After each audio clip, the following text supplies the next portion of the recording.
महाराष्ट्रात सत्ता मिळवण्यासाठी भारतीय जनता पक्षाने मतांची चोरी केल्याचा आरोप करत काँग्रेसने मतांची चोरी अशी दहीहंडी नेरूळमध्ये फोडली। यावेळी काँग्रेस पदाधिकारी आणि कार्यकर्त्यांनी घोषणाबाजी करत भाजपवर जोरदार हल्लाबोल केलाय।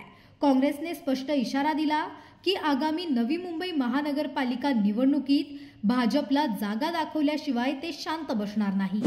आज आपण काँग्रेस पक्ष इथे मतांची चोरी या विषयावरती हंडी दहीहंडी फोडलेली आहे। आज आपण बघत आहात जगभरात मतांची चोरी करून हे बीजेपी सरकार सत्तेमध्ये आलेलं आहे आणि त्यांना कुठेतरी एक चाप बसावा या निमित्ताने आजची आमची दहीहंडी आम्ही मतांची चोरी जी राहुल गांधींनी पकडून दिलेली आहे ह्या विषयावरती फोडलेली आहे।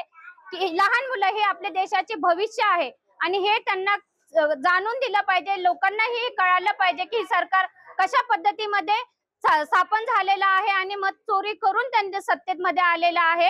याचा एक विजय लोकांना याचं जागृतीकरण व्हावं या निमित्ताने आम्ही आज ही दहीहंडी फोडलेली आहे। आज या ठिकाणी सेक्टर 23 जुईनगर या ठिकाणी आमच्या काँग्रेसच्या कार्यालयामध्ये सन्माननीय मॅडम विद्याताई भांडेकर यांच्या पुढाकाराने या ठिकाणी